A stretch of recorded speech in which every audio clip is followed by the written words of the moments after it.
오늘도 채널을 찾아주신 여러분, 진심으로 감사드립니다. 이 채널이 여러분의 하루의 작은 쉼이 되길 바랍니다. 영상이 마음에 드셨다면 구독과 좋아요, 그리고 알림 설정까지 부탁드립니다. 여러분의 응원이 이 채널을 이어가는 힘이 됩니다. 오늘은 법정 스님의 말씀을 통해 마음속 분노가 사라지지 않을 때 어떻게 그 감정을 바라보고 어떻게 그것과 함께 살아갈 수 있는지 조용히 이야기 나눠보려 합니다. 분노라는 감정을 한 번쯤은 떠올려 본 적이 있으실 겁니다. 아니, 어쩌면 지금 이 순간에도 마음 어딘가에서 그 불씨가 꺼지지 않고 있을지도 모릅니다.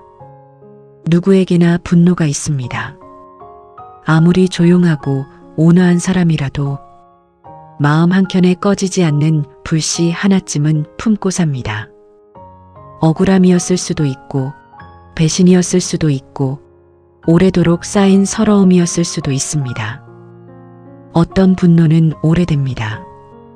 몇 년이 지나도, 심지어 수십 년이 지나도 그 사람을 떠올리면 가슴이 뜨거워집니다.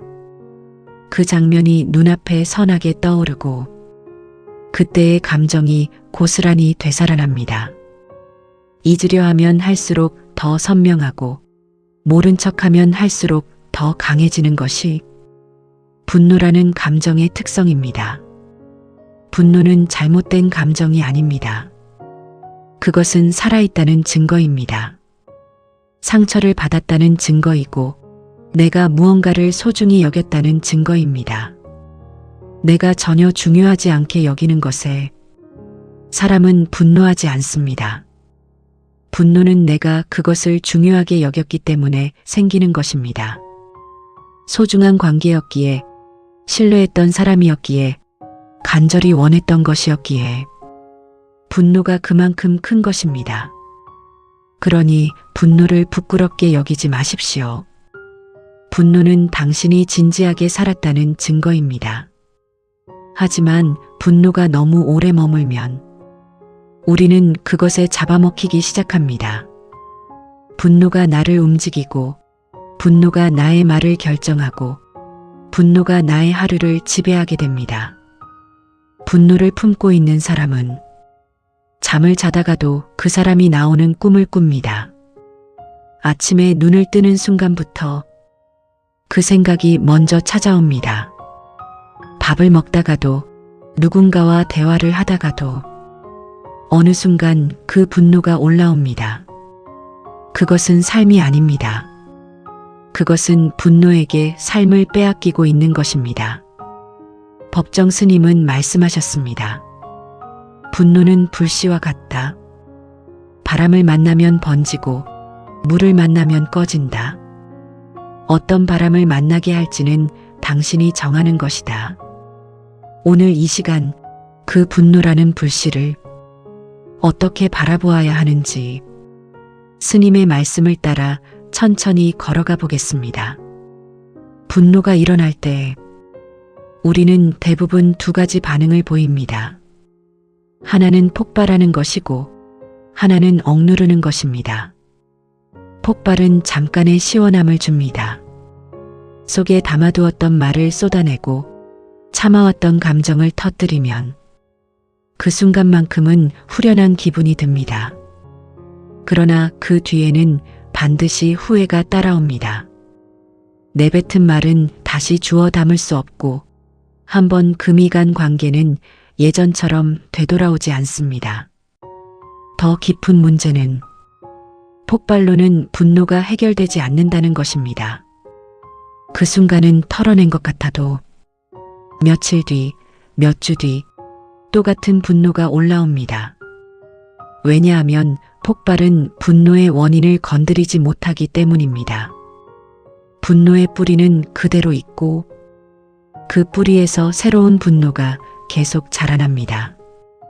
억누르는 것도 마찬가지입니다. 참는다고 분노가 사라지는 것이 아닙니다. 땅속으로 내려간 불씨는 더 오랜 시간 동안 속을 태웁니다. 겉으로는 아무렇지 않은 척하면서 안에서는 이미 다 타버리는 것입니다. 억누른 분노는 몸으로 나타납니다. 이유 없이 피로하고 만성적인 두통이 생기고 소화가 잘 되지 않고 밤에 잠을 이루지 못합니다. 어깨가 늘 뭉쳐있고 가슴이 답답한 날이 많습니다. 이 모든 것이 억눌린 감정이 몸으로 나오는 신호일 수 있습니다. 법정 스님은 어느 제자에게 이런 이야기를 하셨다고 합니다. 한 젊은 스님이 있었습니다. 그는 공부를 열심히 하고 계율도 잘 지키고 다른 스님들에게도 친절한 사람이었습니다. 겉으로 보기에는 흠잡을 데 없는 수행자였습니다. 그런데 마음속에 한 가지 짐이 있었습니다. 어린 시절 자신을 버린 아버지에 대한 분노였습니다. 아버지는 가정을 떠났고 어머니는 홀로 자식들을 키웠습니다. 젊은 스님은 그 아버지를 용서할 수 없었습니다. 그는 수행을 하면서 그 분노를 지우려 했습니다. 경전을 읽으며 잊으려 했고 염불을 하며 흘려보내려 했습니다. 자비심을 키우면 용서가 될 것이라 믿었습니다. 하지만 분노는 사라지지 않았습니다.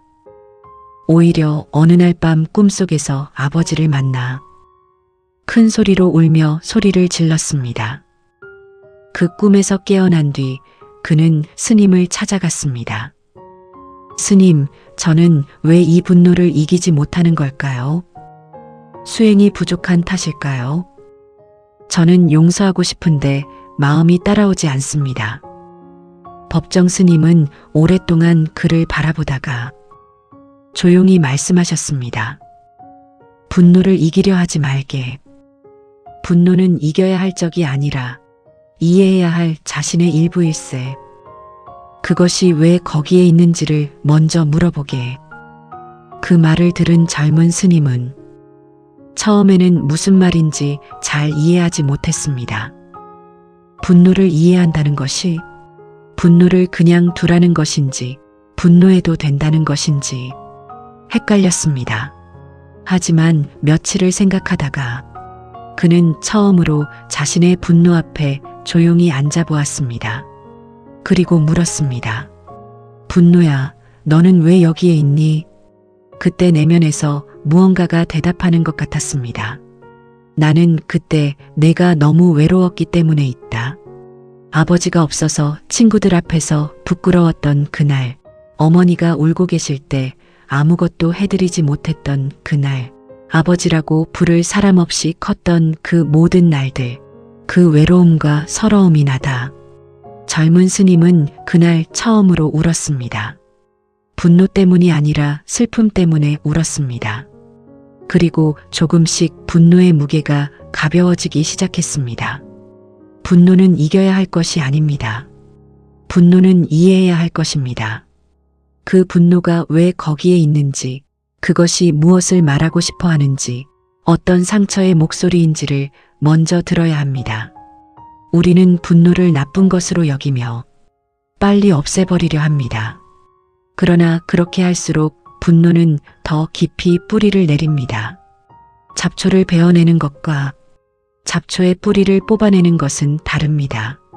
억누르고 외면하고 잊으려 하는 것은 잡초를 베는 것입니다. 다음 계절이 오면 다시 자라납니다. 분노의 뿌리를 보려면 먼저 그 분노 앞에 조용히 앉아야 합니다. 도망가지 않고 싸우지 않고 그저 바라보는 것입니다. 법정 스님은 말씀하셨습니다. 감정은 강물과 같다. 맞서 싸우면 휩쓸리고 피하면 영영 건너지 못한다. 다만 강물을 바라보며 흐름을 알아야 강을 건널 수 있다. 분노를 바라보는 것은 쉬운 일이 아닙니다. 그것은 때로 매우 고통스러운 일입니다. 왜냐하면 분노의 밑바닥에는 언제나 상처가 있기 때문입니다. 배신당한 기억, 무시당한 순간, 홀로 감당해야 했던 시간들, 아무도 내 편이 아니었던 그 외로움. 분노는 그런 것들을 보호하기 위해 존재합니다. 상처받지 않으려고, 다시 무너지지 않으려고 우리는 분노라는 갑옷을 입습니다. 갑옷은 분명 나를 지켜줍니다. 그러나 갑옷을 입고 있으면 따뜻함도 들어오지 않습니다. 새로운 관계도 온전히 받아들이지 못하게 됩니다. 과거의 상처 때문에 현재의 소중한 것들을 잃게 됩니다. 그것이 분노가 오래 지속될 때의 또 다른 비극입니다. 분노가 오래도록 사라지지 않는 사람들에게는 공통점이 있습니다.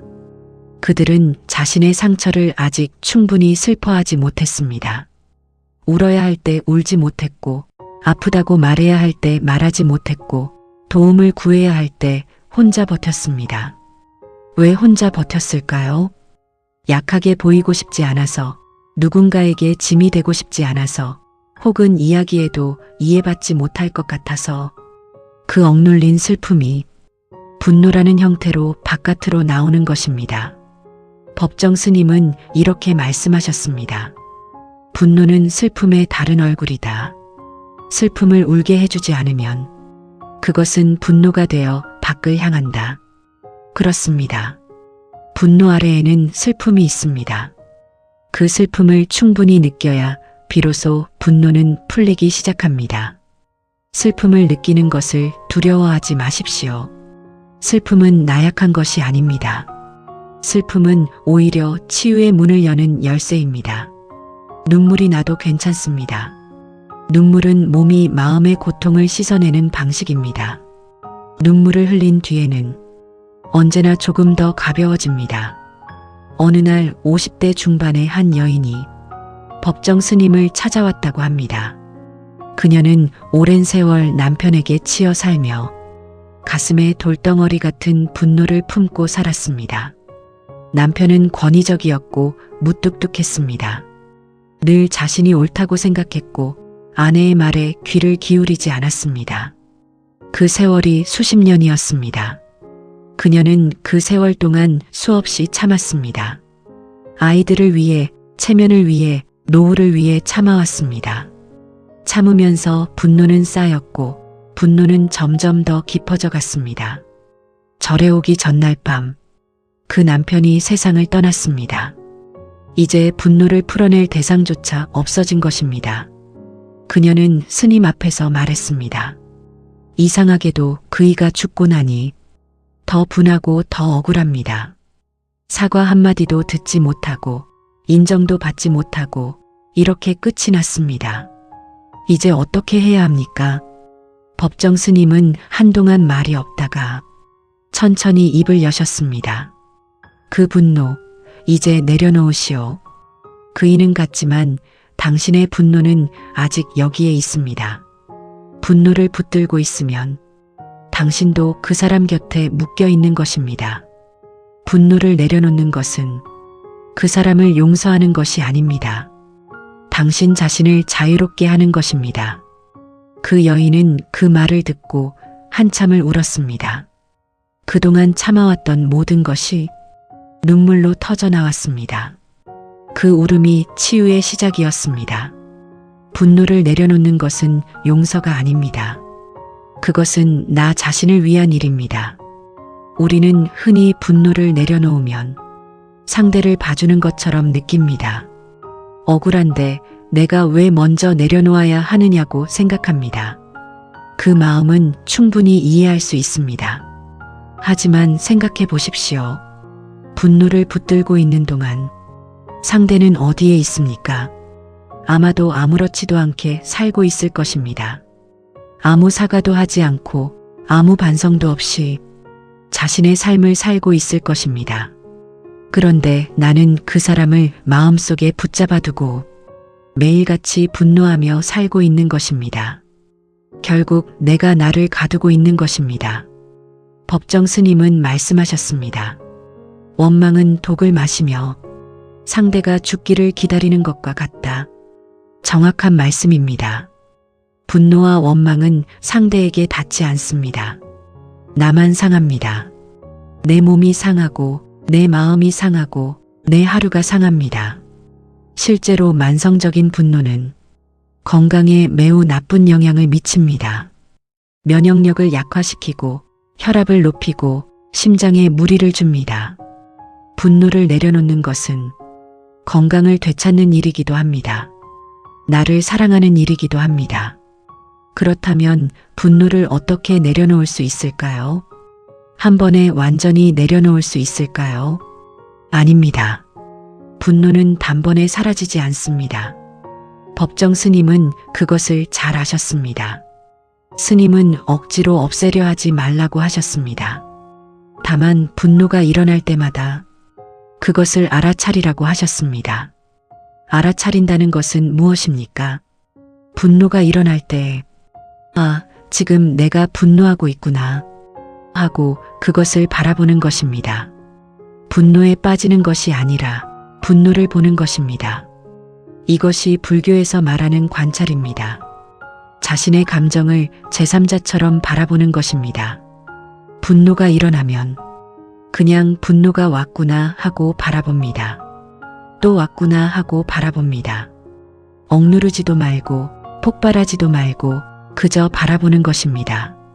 신기하게도 바라보는 것만으로도 분노는 조금씩 힘을 잃습니다. 왜 그럴까요? 분노는 관심을 먹고 자랍니다. 그 사람이 얼마나 나쁜지, 그 일이 얼마나 억울한지를 반복해서 생각할 때 분노는 연료를 공급받습니다. 그러나 분노를 바라보기만 할 때 연료 공급이 끊어집니다. 분노는 스스로 탈 연료가 없어서 서서히 약해집니다. 법정 스님은 이렇게 말씀하셨습니다. 불꽃도 바람 없이는 오래 타지 못한다. 분노도 주의를 주지 않으면 스스로 꺼진다. 관심이 분노를 키우는 연료다. 분노에 집착하면 분노는 커집니다. 왜 이렇게 됐나? 그 사람이 어떻게 그럴 수 있나? 내가 뭘 잘못했나를 반복해서 생각하면 분노는 더욱 강해집니다. 그러나 지금 분노가 있구나 하고 바라보고 그것과 함께 호흡하면 분노는 서서히 옅어집니다. 호흡에 집중하는 것은 매우 실제적인 방법입니다. 분노가 올라올 때 깊게 숨을 들이쉬고 천천히 내쉽니다. 숨을 들이쉴 때 분노가 들어온다고 알아차리고 숨을 내쉴 때 분노를 내보낸다고 느껴봅니다. 이것을 몇 번 반복하면 분노의 강도가 조금씩 낮아지는 것을 느낄 수 있습니다. 이것이 쉬운 일은 아닙니다. 처음에는 잘 되지 않습니다. 바라보려 하면 어느새 또 빠져들고 또 생각이 꼬리를 물고 이어집니다. 하지만 그래도 괜찮습니다. 빠졌다가 다시 알아차리고 또 빠졌다가 다시 알아차리는 것, 그것이 바로 수행입니다. 완벽하게 하려 하지 말고 그냥 계속 해보는 것입니다. 법정 스님의 또 다른 이야기가 있습니다. 스님이 젊었을 때 함께 수행하던 도반 스님이 있었습니다. 그 스님은 성품이 급하고 화를 잘 냈습니다. 수행을 오래 했음에도 불구하고 작은 일에도 쉽게 분노를 터뜨렸습니다. 밥상에 반찬이 마음에 들지 않아도 화를 냈고 누군가 청소를 덜 했다고 생각되면 화를 냈고 자신이 말하는 중에 끊기면 화를 냈습니다. 주변의 스님들은 그를 어려워했고 그도 자신이 화를 잘 낸다는 것을 알았지만 어떻게 해야 할지 몰랐습니다. 어느 날 그 스님이 법정 스님에게 물었습니다. 나는 왜 이렇게 화가 많은 것이오? 수행을 수십 년 했는데도 조금도 나아진 것 같지 않소? 오히려 더 예민해진 것 같기도 하오. 법정 스님은 대답하셨습니다. 수십 년을 참아온 것이 수십 년 쌓인 것 아니겠소? 지금 나오는 것이 전부 다 나오면 그 다음은 더 이상 나올 것이 없을 것이오.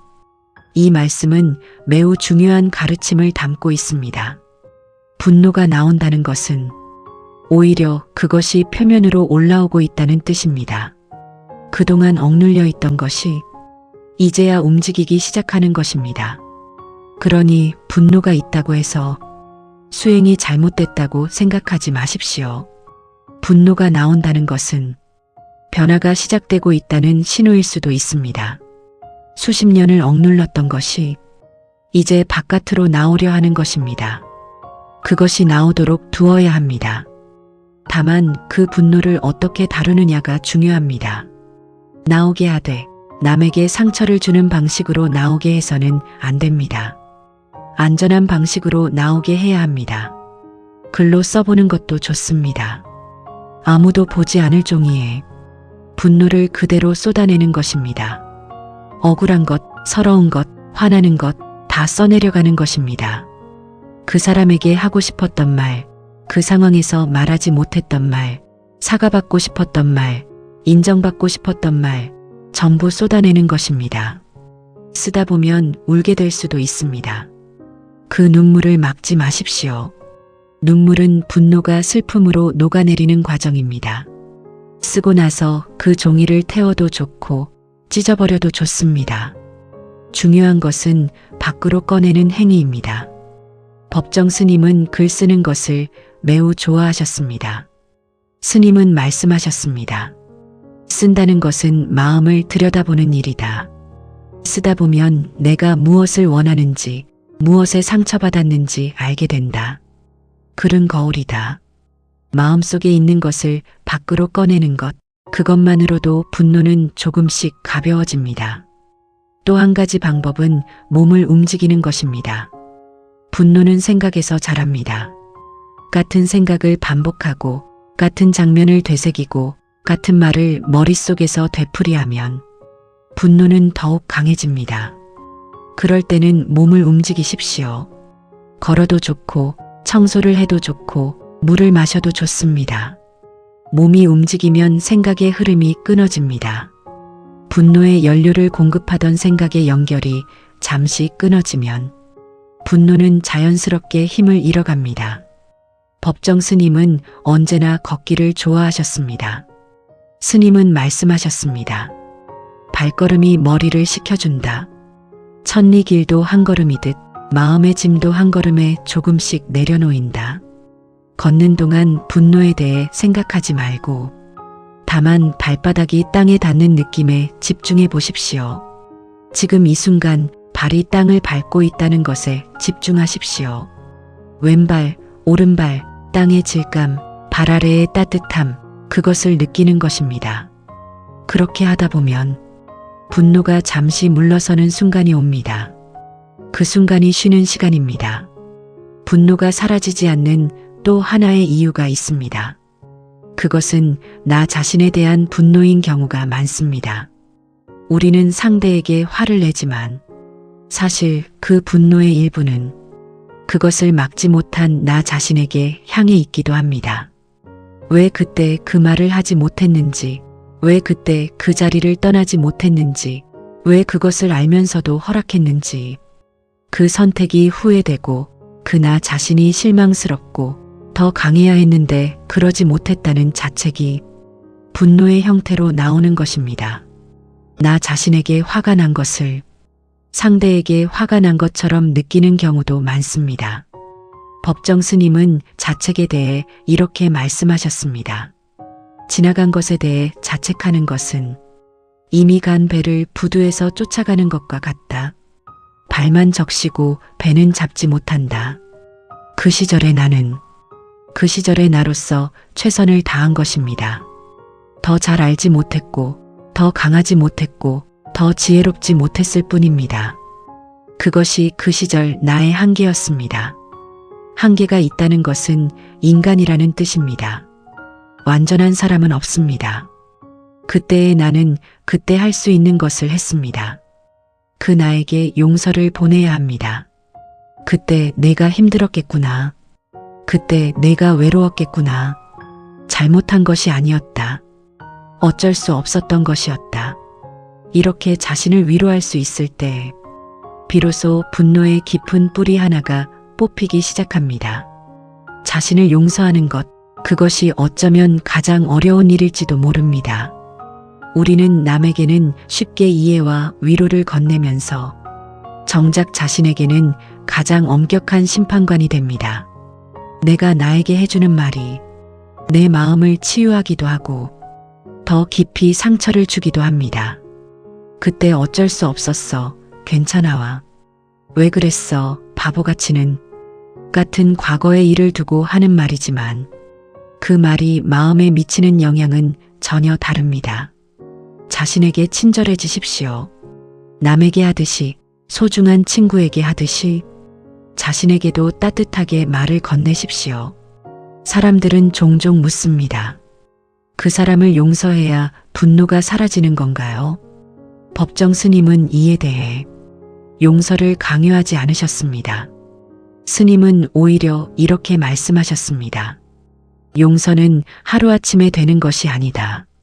용서는 결심으로 되는 것도 아니다. 용서는 마음이 충분히 아프고 난 뒤에 자연스럽게 찾아오는 것이다. 억지로 용서하려 하지 마십시오. 아직 용서할 마음이 없다면 그것을 인정하십시오. 나는 아직 그 사람을 용서하지 못했다. 그래도 괜찮다. 나는 아직 아프다. 그것도 괜찮다. 이렇게 지금 자신의 상태를 인정하는 것, 그것이 오히려 치유를 빠르게 합니다. 용서하지 못한 자신을 또 자책하면 분노 위에 자책이 쌓이고 더 무거워질 뿐입니다. 다만 분노에만 머물지 말고 그 아래에 있는 슬픔도 함께 느끼십시오. 슬픔을 충분히 느끼다 보면 언젠가 자연스럽게 손이 펴지는 순간이 옵니다. 그것이 용서의 씨앗이 트는 순간입니다. 억지 용서는 진짜 용서가 아닙니다. 마음이 준비될 때까지 그 슬픔과 함께 있어도 됩니다. 한 번은 법정 스님이 제자들과 함께 산을 오르고 있었습니다. 그중 한 제자가 오르는 내내 숨을 헐떡이며 힘들다는 소리를 반복했습니다. 다른 제자들은 같은 길을 오르면서도 그보다 훨씬 수월하게 걸었습니다. 스님이 물었습니다. 지금 무거운 것을 들고 있는가? 제자가 대답했습니다. 아무것도 들지 않았습니다. 스님이 다시 말씀하셨습니다. 그러면 내려놓지 않은 것이 있는 것이다.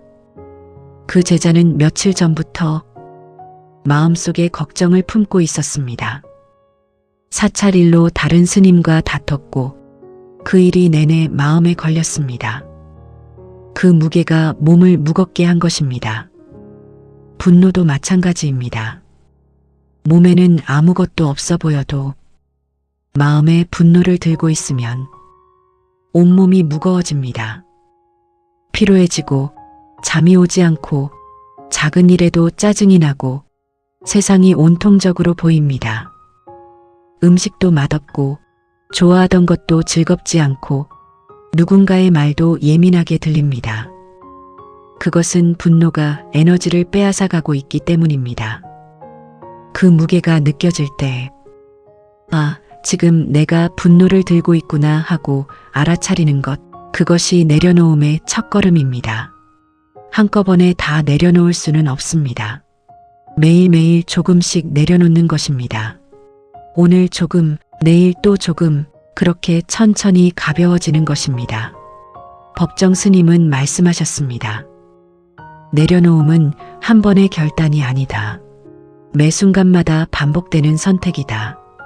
분노가 다시 올라올 때마다 또 내려놓으면 됩니다. 어제 내려놓았더라도 오늘 또 올라오면 오늘 또 내려놓으면 됩니다. 그렇게 반복하다 보면 점점 더 빨리 내려놓을 수 있게 됩니다. 처음에는 며칠이 걸리던 것이 나중에는 하루가 걸리고 그 다음에는 몇 시간이 걸리고 언젠가는 그 자리에서 바로 내려놓을 수 있게 됩니다. 그것이 성숙입니다. 분노를 느끼지 않는 것이 성숙이 아닙니다. 분노를 느끼면서도 그것에 휩쓸리지 않을 수 있는 것, 그것이 진정한 성숙입니다. 법정 스님은 자연을 매우 사랑하셨습니다. 스님이 계시던 불이람 주변의 나무들과 꽃들, 새벽마다 들리는 새소리와 바람 소리를 스님은 늘 가까이 하셨습니다. 봄이 오면 매화가 피고 여름이 오면 녹음이 우거지고 가을이 오면 단풍이 들고 겨울이 오면 눈이 쌓였습니다. 스님은 그 변화를 해마다 바라보며 삶의 진리를 느끼셨다고 합니다. 스님은 말씀하셨습니다. 자연은 분노하지 않는다. 비가 와도 바람이 불어도 눈이 내려도 나무는 그것을 그대로 받아들인다. 꺾이지 않으면서도 거스르지 않는다. 나무처럼 살 수는 없습니다. 우리는 인간이고 감정이 있고 상처받을 수밖에 없는 존재입니다. 하지만 나무에게서 하나를 배울 수 있습니다. 폭풍이 와도 뿌리는 흔들리지 않는다는 것입니다. 가지는 흔들려도 됩니다. 잎은 떨어져도 됩니다. 하지만 뿌리가 있으면 봄이 오면 다시 싹이 납니다. 우리의 뿌리는 무엇입니까? 그것은 나 자신입니다. 분노라는 폭풍이 와도 나라는 존재의 뿌리는 사라지지 않습니다. 폭풍이 지나간 뒤에도 나는 여기에 있습니다. 그 사실을 기억하면 분노가 올 때 조금 덜 두렵습니다. 이것도 지나가리라는 말처럼 분노도 언젠가는 지나갑니다. 영원한 분노는 없습니다. 영원한 고통도 없습니다. 다만 지나가는 과정이 있을 뿐입니다. 법정 스님이 쓰신 글 중에 이런 내용이 있습니다.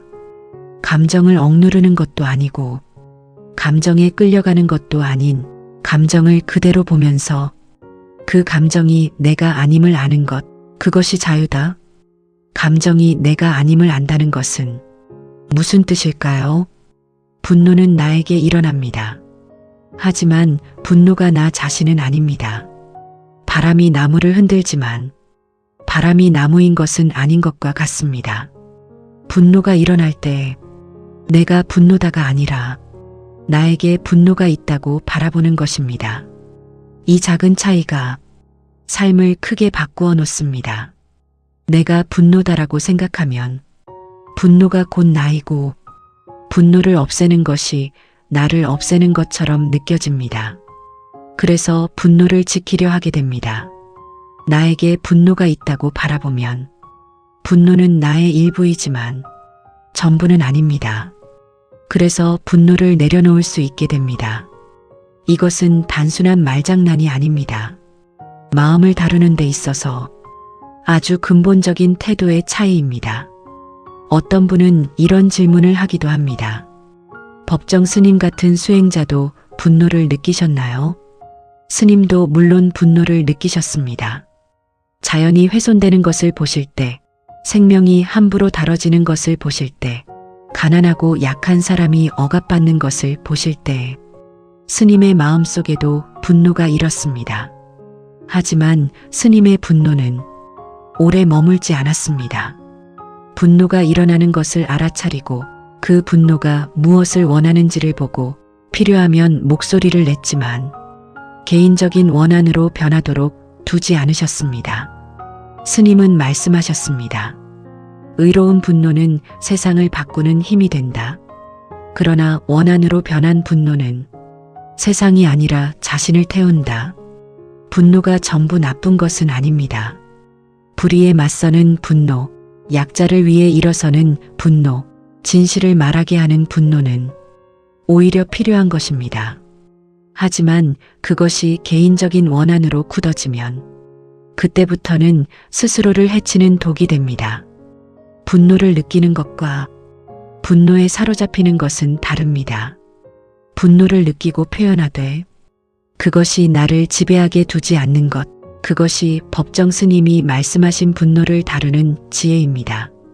법정 스님이 만년의 병을 앓으시면서 제자들에게 남기신 말씀이 있습니다. 나는 이 몸의 아픔을 통해 많은 것을 배웠다.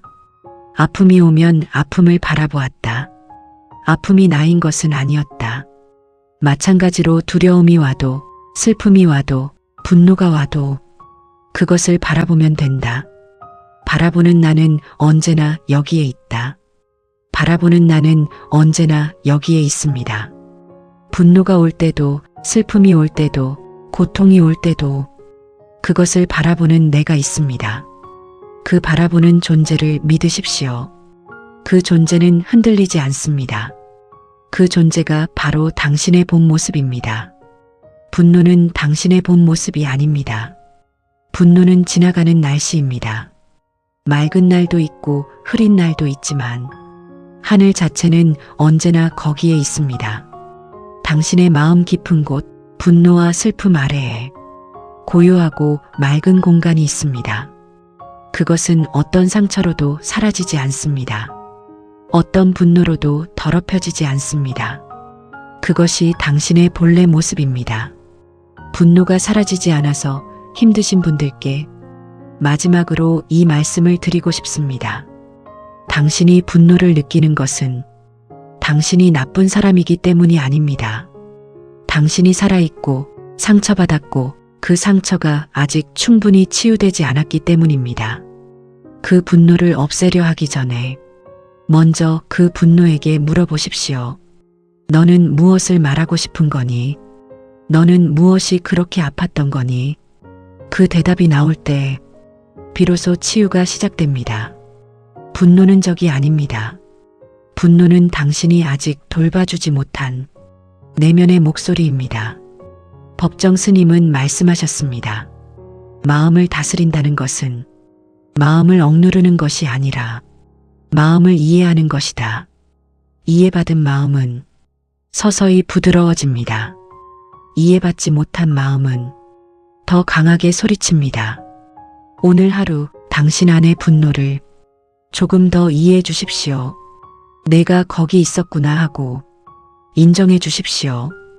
그 작은 인정이 분노를 녹이는 첫 번째 온기가 됩니다. 서두르지 말고 억지로 없애려 하지 말고 그저 있구나 하고 바라보십시오. 천천히 서두르지 말고 한 걸음씩 가시면 됩니다. 당신의 마음은 당신이 생각하는 것보다 훨씬 강하고 훨씬 아름답고 훨씬 회복력이 있습니다. 겨울이 아무리 길어도 봄은 반드시 옵니다. 분노가 아무리 오래 머물러도 그것이 영원하지는 않습니다. 그리고 그 분노가 서서히 녹아내릴 때 당신 안에서 무언가 새로운 것이 자라납니다. 더 깊은 이해, 더 넓은 공감, 더 단단한 자신감이 생깁니다. 상처를 통해 더 깊어지는 사람이 있습니다. 분노를 통과해 더 단단해지는 사람이 있습니다. 당신도 그런 사람이 될 수 있습니다. 법정 스님의 말씀으로 오늘의 이야기를 마무리하겠습니다. 인생은 소유가 아니라 존재다. 얼마나 많이 가졌느냐가 아니라 얼마나 깊이 느끼고 얼마나 자유롭게 사느냐가 중요하다. 분노에서 자유로워지는 것, 그것이 더 깊이 느끼며 사는 삶의 시작입니다. 분노를 품고 사는 삶과 분노를 이해하고 내려놓는 삶은 완전히 다른 삶입니다. 내려놓음은 포기가 아닙니다. 내려놓음은 자유입니다. 그 자유를 향해 오늘 한 걸음을 내디디시길 바랍니다. 오늘도 끝까지 함께 해주신 여러분, 진심으로 감사드립니다.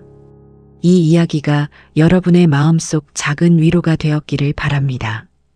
영상이 도움이 되셨다면 구독과 좋아요를 눌러주시고 알림 설정도 해두시면 새 영상이 올라올 때 가장 먼저 만나보실 수 있습니다. 여러분의 한 번의 구독이 이 채널을 이어가는 큰 힘이 됩니다. 다음 영상에서 또 만나겠습니다.